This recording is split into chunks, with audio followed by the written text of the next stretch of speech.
Hi there, it's MJ and welcome back to Teach, Love, Shine. For those that are new here, welcome to my channel.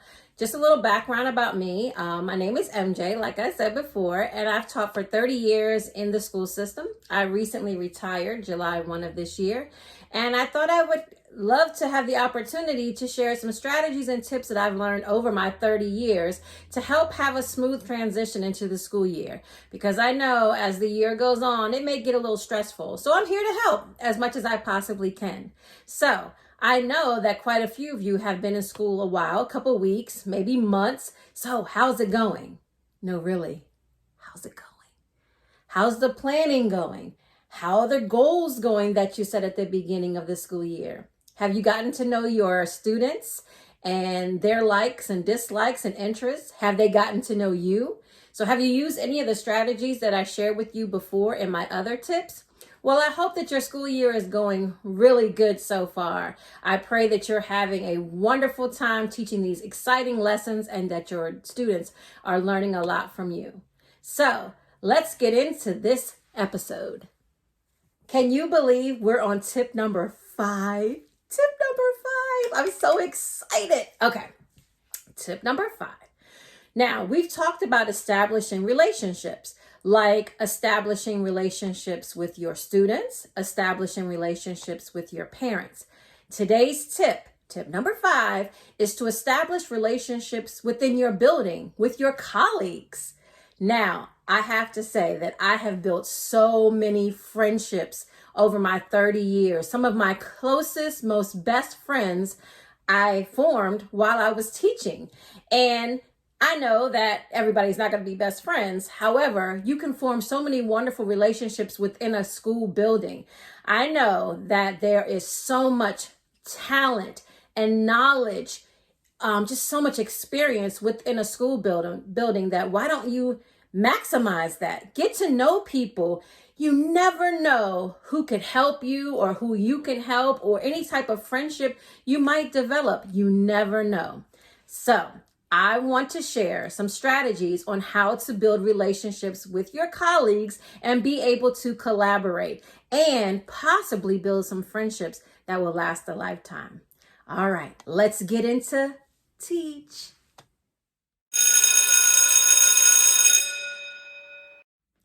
All right, teach.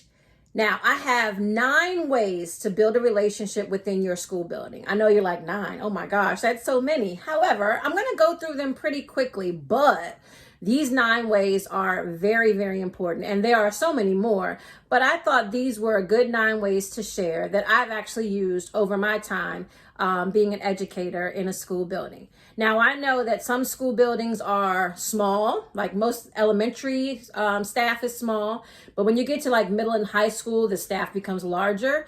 These 9 ways can still help build relationships within your school building, whether it's small or large. So let's get into the 9 ways to build relationships in your building. All right, let's get ready. All right, so tip number 1 is to be trustworthy. Oh, so important to be trustworthy. So when you end up clicking with a colleague or talking with a colleague and you're sitting down sharing information, it's so important to be trustworthy, like not a whole bunch of gossip and secrets amongst you or whatever. And, give people a chance, because sometimes people give you this appearance about somebody and that's just their opinion. Yours could be totally different. And you never know if you catch somebody on a bad day or a great day. You just don't know. So be trustworthy and try not to get into all of that gossipy or judging people before you know who they are. So being trustworthy will get you a long way with building a relationship within your building. All right, let's go. Tip number 2. All right, number 2. Second way to build relationships is to listen. So when you're in there talking to a teacher or you're talking to, another colleague in your building, a specialist, administrator, it's so good to listen, People want to be heard, and you want them to listen to you as well. I know sometimes with me, and I had to work on this as I was learning throughout the school year, is sometimes when people are talking to me or they're asking me my opinion or they're trying to get through a situation, in my mind, I'm always trying to figure out the situation in my head and what to say to them and how to fix it. But I'm not really listening to where they're coming from. So I had to really work on that. And you come to find out that people sometimes just want a listening ear. Maybe it's something that they're struggling with, or maybe it's something they're excited about. You want to listen to each other. Be that friend, be that sounding board that somebody needs. Maybe they need to present something and they want to bounce it off on you. So just to have a listening ear, you never know how much that will help someone feel more comfortable, and you can build a relationship just from being a great listener. All right, tip number 3. Okay, I told you guys these will be fast. All right, number 3 is to ask questions. Now, this is not what you might think I mean by asking questions. So to build a relationship, you might want to just ask questions of your colleagues. Maybe you're sitting in a staff meeting, or maybe you're in collaborative planning, or maybe you're in the copy room or in the teacher's lounge. Ask questions of your colleagues, like, what's your hobby? What'd you watch on TV last night? What's your favorite thing to eat? What's your favorite food? Have you been to this restaurant?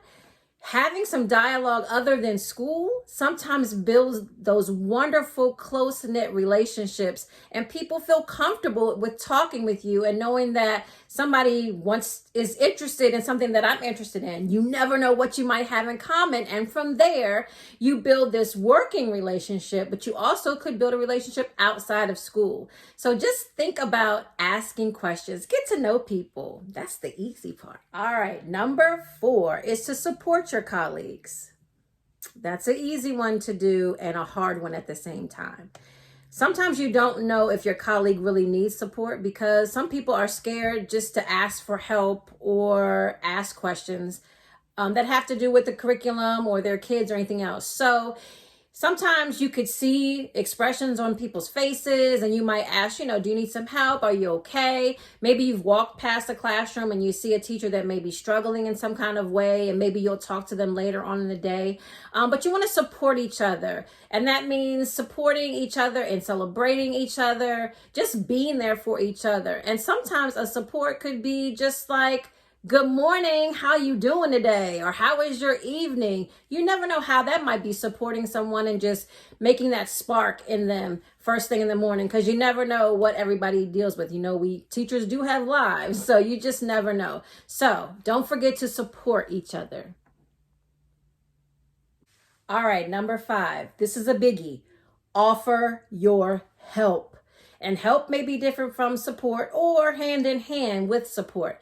And I mean help like if someone needs help with technology, maybe there's a new platform out here and you still don't get it. Or maybe you do get it and you want to help somebody or ask someone for help, or if they ask you for help. If you see anybody struggling with curriculum, technology, classroom management, planning, offer your help, offer your expertise. You never know what you could help somebody with to help them get through the day. Or maybe you have a strategy or two that could possibly help them do something differently or better. So offer your help. All right, next one. All right, number 6, respect boundaries. Now, what I mean by respecting boundary is you never know people's family lives, their stress, the time that they have once they leave the school building and things like that. So sometimes, you want to meet with people at a certain time and they're like, I can't meet with you at this time. You never know what's going on in people's lives, where they have to be, who they have to pick up, or what they have to do. So respect each other's boundaries. However, come to a consensus on if you want to go meet with a teammate, let's say after school, maybe you'll meet for maybe 20 minutes versus 60 minutes, or maybe you'll establish a certain day of the week so everybody can plan around that time. But respect each other's boundaries, because you just never know what people have going on in their lives. Number 7, be real. Be genuine. Just be yourself. That's all you have to do. People can spot a mile away if you're not being genuine, or you're not real, or you really don't care about their situation, or really there to help. Just be yourself. Be that person who you would want somebody to be for you. You remember being a new teacher, and some of you are new teachers, and some of you have been teaching forever. Think about everybody. Everybody's in different years in their life in being a teacher, and everybody wants somebody who is really genuine and who really, really cares about their teaching or cares about them. Number 8, celebrate. Okay, I could go off and sing the whole song, but I won't. Celebrate. So create memories with your colleagues. Go to dinner, go plan at a restaurant, go out, enjoy yourselves with each other. You maybe have built this friendship. You don't have to always talk at school. Go out, create memories.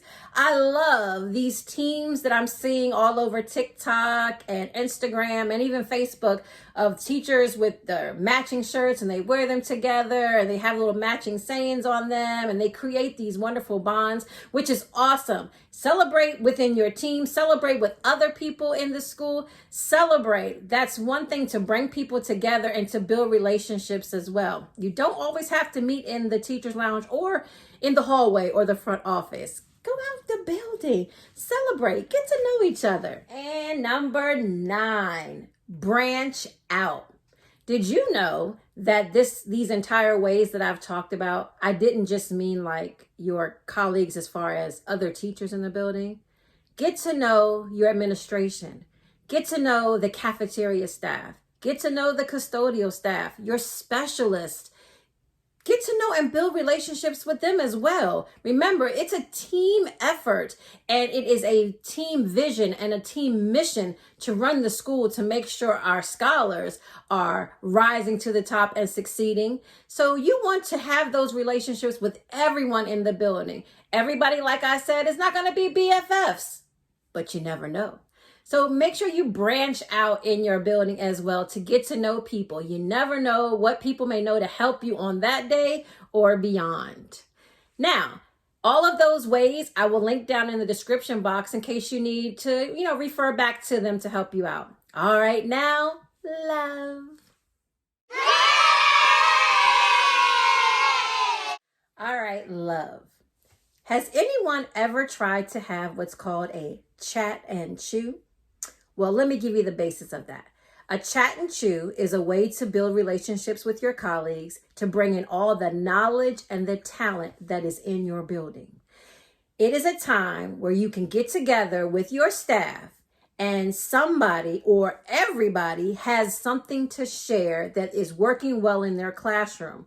Maybe it's a classroom management strategy. Maybe it is a standard that they're teaching and it's an activity that they chose to use. Maybe it's some type of call and repeat strategy they use in the classroom to get kids back together. Maybe it's a homework strategy. Whatever it is, something to help with learning or help in the classroom, you come together, and maybe you won't have everybody share, but maybe 4 or 5 people share, or everybody can have something and you can work in teams and you can explain your idea and share your idea. Now, of course, there's a chew, so you got to have refreshments, maybe some chocolate or some chips or whatever your school can handle as far as snacks and drinks and things like that. And it's a chance to kind of share your ideas with everybody and bounce off each other. Maybe you'll have a theme chat and chew. Maybe you'll have like a small group chat and chew. So everybody come together and bring your strategies that you use when you're doing small groups, or any type of ideas. It's just a chance to see all the talent and knowledge that you have in your building. And at that time, you're able to share. And maybe somebody might say, oh, are you going to teach that soon? I'd like to come in your classroom and see how you actually apply it or implement it in your classroom. So it builds that relationship, that collaboration, that conversation. So think about possibly starting a chat and chew in your building to share ideas and strategies and those kind of things. And the chew part's great because it's snacks. Who doesn't love snacks? Now, shine.